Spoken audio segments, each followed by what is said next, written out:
Hello and welcome to the Crap and the Crazy Parenting Podcast.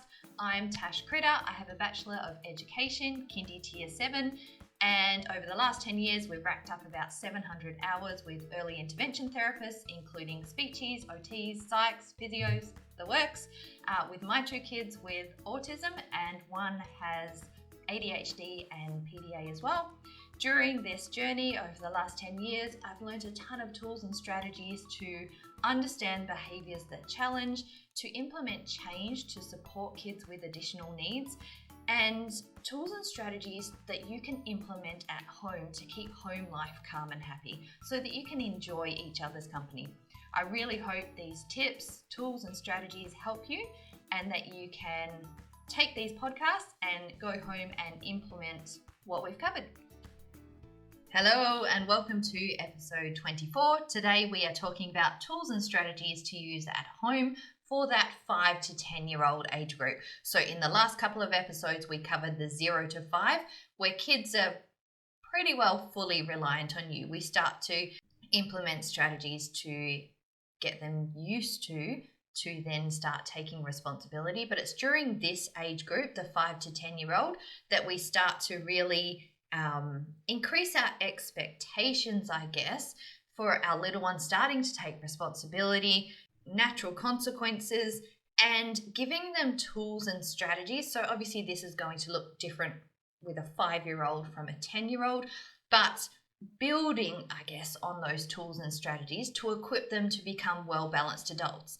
Like to realize too that look, yes, it's easier to do things for your kids, especially when you've got two parents working full-time, coming home tired, or one parent working full-time or however many hours, whatever that looks like, coming home tired, and the last thing you want to deal with is telling your kid for the millionth time to get this done, making sure it's done when it would take you 2 minutes. But to understand that this investment, particularly in this age group, is really going to help during the teen years and then in their adult life. So basically, if you continue, just something to think about, if you continue doing what's easiest and doing things for your kids and they're not taking responsibility, they don't have jobs, there's no consequences, who's going to teach them at 18 or whenever they move out of home how to cope with everyday life and to be well-balanced adults, and those like how to interact socially and how to regulate themselves and make good choices? So that's just something to think about, and that's always been on my mind, particularly during this age group. This is where a good chunk of our early intervention therapy happened as well. So we did have that help and input from speechies, OTs, psychs. And this is where I hope to be able to share and impart what I've learnt over this now 10-year journey to you so that you don't have to go through everything I did without knowing as much as I didn't know. Does that make sense? So really hoping that I can give you practical, useful stuff that you can take home and implement to make your lives easier. So everything that I've collected from all those different sources over that 10-year period to be able to give to you, hopefully succinctly and to the point. So starting with routines, and I'm always banging on about routines, and I guess that's because it made such a massive impact in the way I parented and the results based on how I parented when I started using routines. Now, routines can look very different. In that younger age group, they're going to be very picture heavy, and they're going to be, so for my little girl, when she was in that under 5-year-old age group, it was literally having the picture strip of everything to put on her body in the morning and matching the clothes on the floor in the same order. Now, as they age up, they grow in independence. We want to give them more choice and control. So we started to remove those picture strips of things that as they learned, and it may look different for each of your kids, support them where they're at. So we started to remove the picture strips that were no longer needed. Now there are times where we removed some and they needed to be put back there because they're just a safety net, I suppose. So having For a while there, we did the how to wash your hair. So we've actually got these in our routines resource pack. So they are picture strips that you cut out, laminate, stick in the shower of the order to wash your hair. Now, I never would have thought this would have been an issue. I thought it was pretty straightforward how to wash your hair. But they would mix up the conditioner and the shampoo, or they'd get out the shower and the hair's still full of shampoo and they didn't wash it out. Like, if you actually look through the number of steps to complete these everyday tasks that we take for granted because we've learnt them, we've done them day in, day out for the last 30, 40 years, take a step back and realize how many steps, how many skills are actually involved in these daily routines. So we've got our executive functioning, so organizing our environment and what we need to do. We've got our gross motor skills, we've got fine motor skills, we've got ordering and sequencing. There's no point brushing your teeth if you haven't put the toothpaste on first.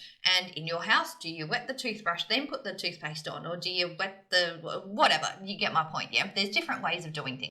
Imagine picture strips or picture cards on the fridge. So each card we're going to order and line up in the order that we're going to do these activities today. We can have a to-do section and then done. So as we've done it, we're moving it from the top down to the bottom. So it's very clear what's left in the day.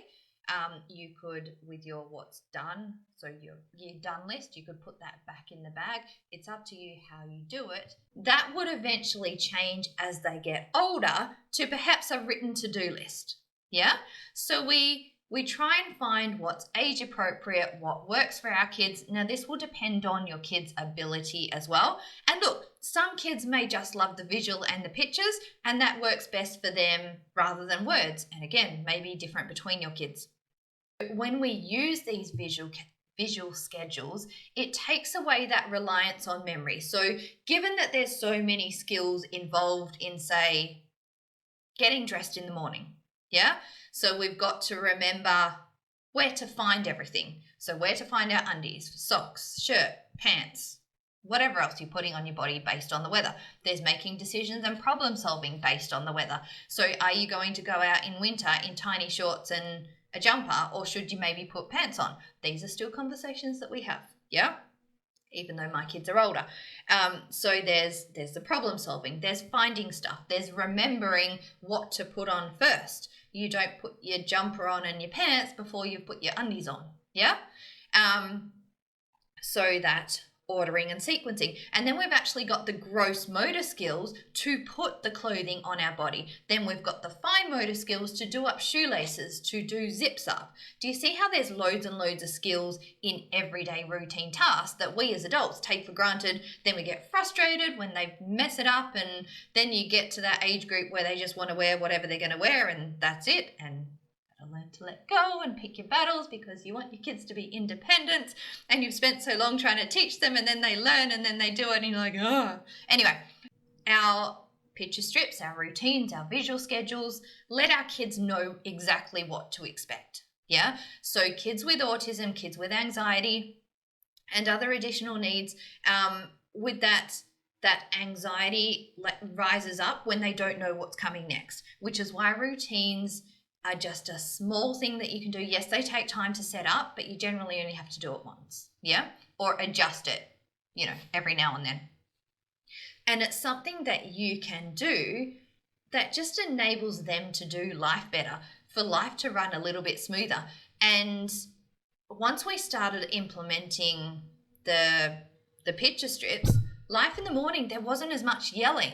Yeah, because it's not you nagging, telling them over and over and over and getting frustrated. They've got something that they can go to, and it gives them a bit more independence and choice and control. Yeah, that is why we use routines. If you look at our routines pack, there's a ton of different ones in there that you can use, as well as templates. So some will have the times on there, the order of things. So some kids will like time and be happy with time.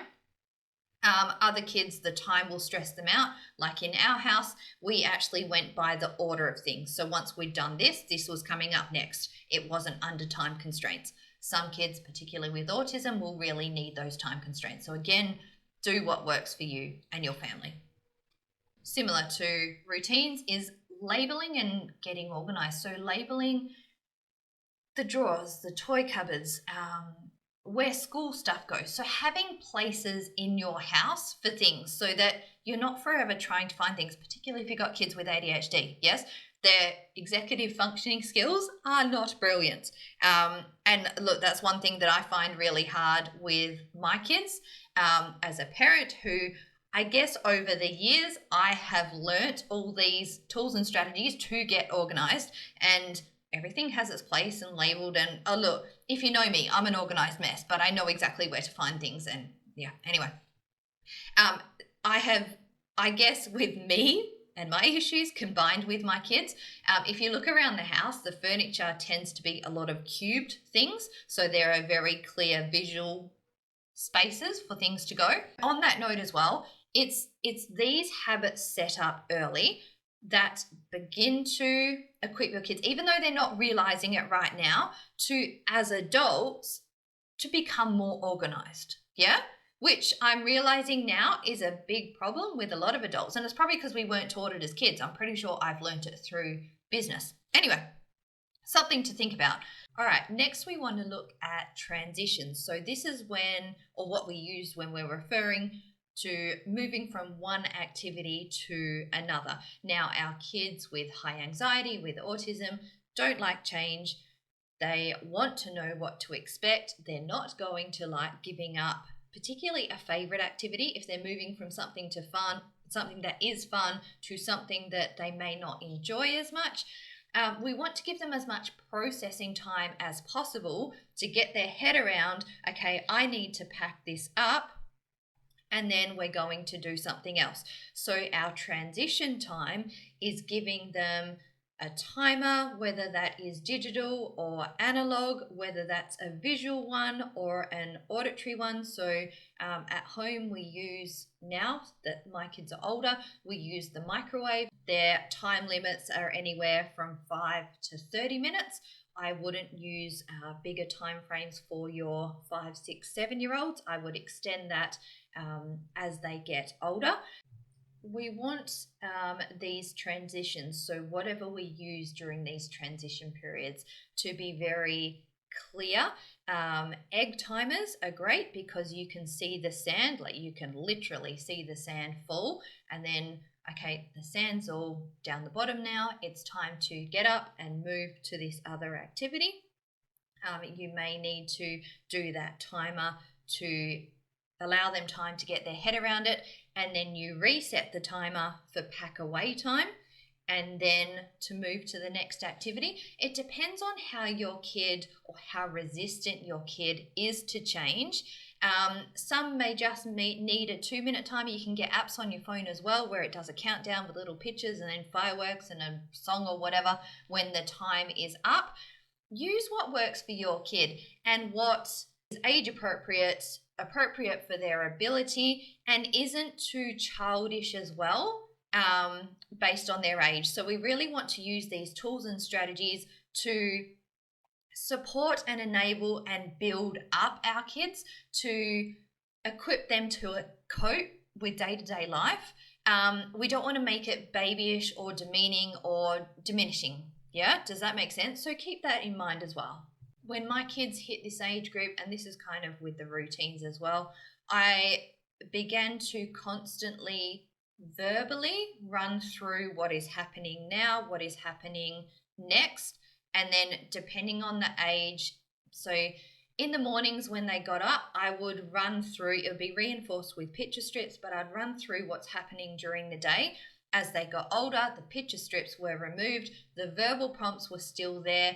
If it's something like holidays or something different, I will write down a to-do list of exactly what's happening. We've got the family planner board as well, so that's for events, things that are coming up. If it's not on the board, it doesn't happen, so that's our family rule. You may find the now and next visual schedules go really well with these transition timers, so kids can clearly see, all right, we are working on Lego blocks right now.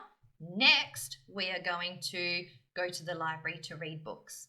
Yeah, so they can see visually the 2 pictures of what's happening now, what's happening next. There's text on there as well, so they can read it if they read. And then you're verbally covering what the two activities are. And then you would set the timer.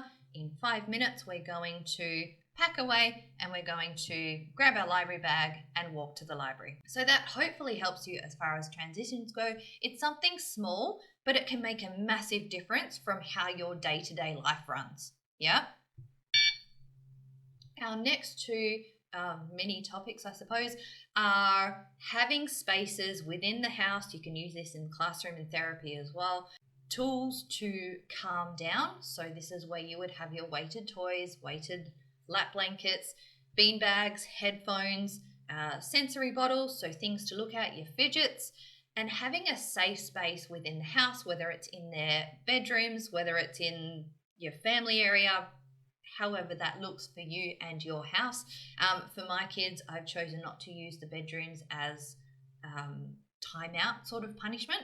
Yeah, so they can go there to calm down, but I've not got that negative punishment sort of thing around it.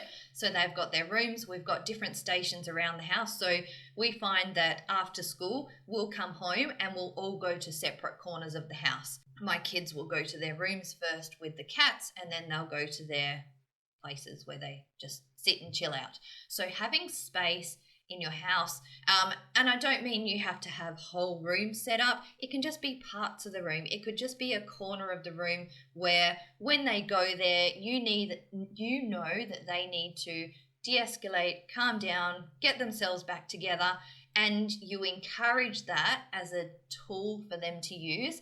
And we also, particularly in this age group, as they get older, as they age up, we want to equip and encourage them to start using it themselves before they get to the point where they're no longer regulated. Yeah, so we want to encourage them to understand how these sensory tools make them feel and to go there and self-regulate rather than you having to do it all for them, prompt them, help them. We want them, as they get older, particularly to those teen years, to be able to do this for themselves. The flip side of that is having spaces where they can get their energy out. So do you ever find at the end of the day, and this is us, my boy in particular will just be knocking against my body, and he swears he's not even touching me. He's knocking, he's just bouncing off me. You've got kids climbing the walls and can't sit still, like they've got ants in their pants. They need that proprioceptive feedback. They need movement breaks, yeah? Whole body movement breaks. And I will actually go into the 8 different areas of movement and how we can use chores and just everyday tasks to help with proprioception, to help these kids regulate, get their energy out. Weighted stuff often helps with this. I'll go into that more in another podcast. But having spaces in the house, and if you don't have spaces in the house, then hopefully in the yard for them to move, bounce, run, climb, push, pull, even going down to the park, making sure they're gated parks if you have a kid with a runner. So having socially acceptable places and ways to burn that energy, to get that energy out of their system.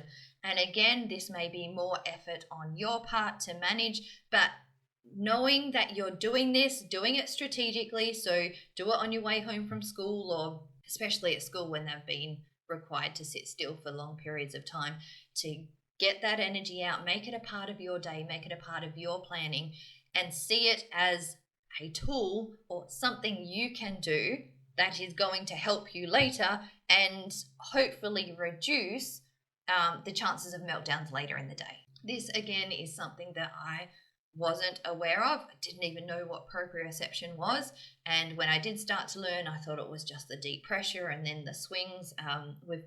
We had the cuddle swing. It's a $80 Bunnings frame, took all the swings off and the ladders and whatever it came with, got a 8-meter length of lycra, 2 knots in the end with abseiling hooks, hooked it up, and that was the cuddle swing. We had a crash mat underneath, and that was a space that we could go, and because we put it in a little waste of space nook part of the house, my girl would actually go in and then push off the walls. That was just some way or a way for her to get rid of excess energy before going to school. So we had that inside the house. She would use that in the mornings.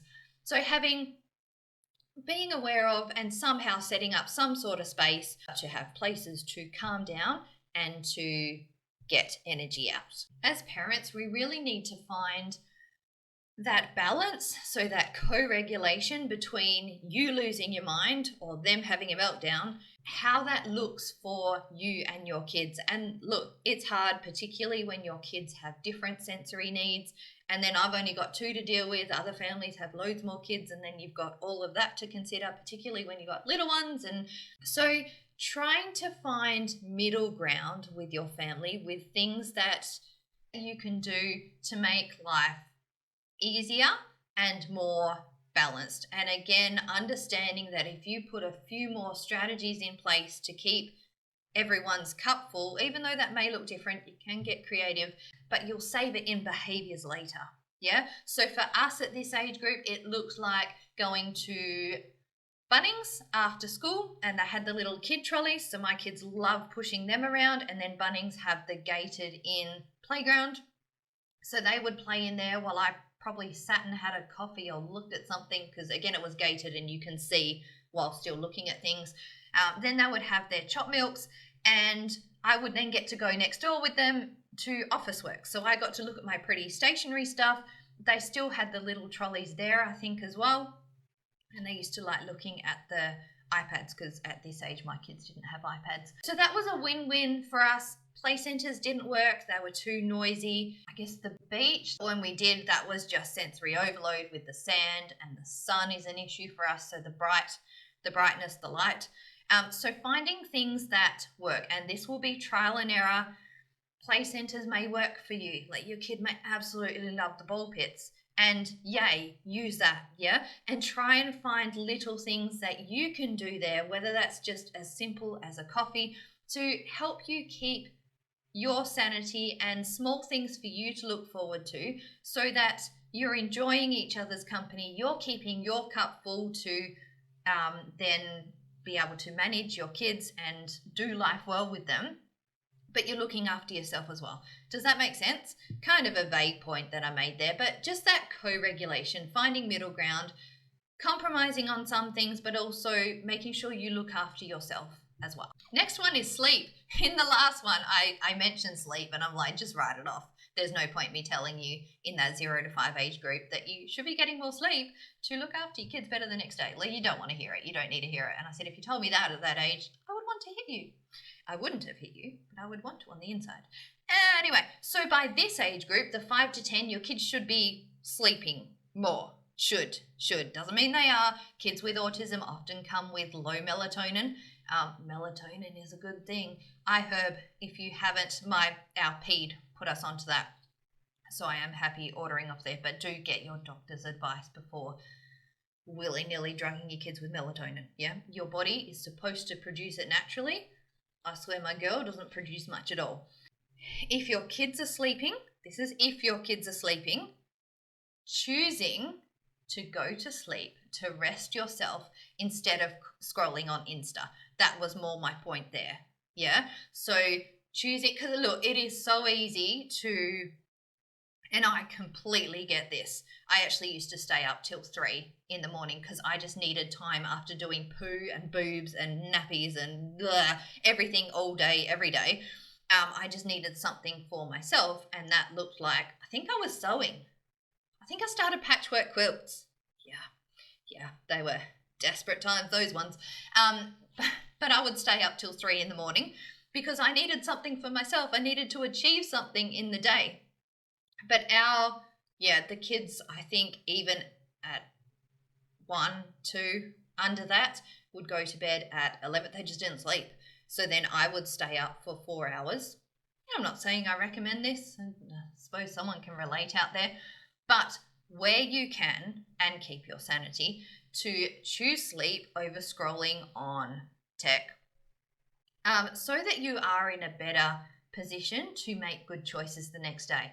It is so awful being sleep deprived, let alone being sleep deprived and then dealing with screaming. But again, find that balance with what works for you, and looking after yourself and refilling yourself as well. Yeah. I don't think Insta and scrolling does that, given the addictive side of things, the lighting, which then affects your sleep. So just keep that in mind. All right, I'm going to end this here. I will finish the rest in part 2. I hope some of that was useful and relatable and something that you can go home and actually start implementing. I wouldn't recommend anyone go and try and implement all of these things. I would pick 1 or 2 that would make the biggest difference, or 1 or 2 that would take the least amount of time and effort to implement that would actually make a difference with your lives. And then hopefully with that in place, you then have more brain space and energy to deal with something bigger. So hopefully that has helped someone today. I will talk to you next week with the rest of this session.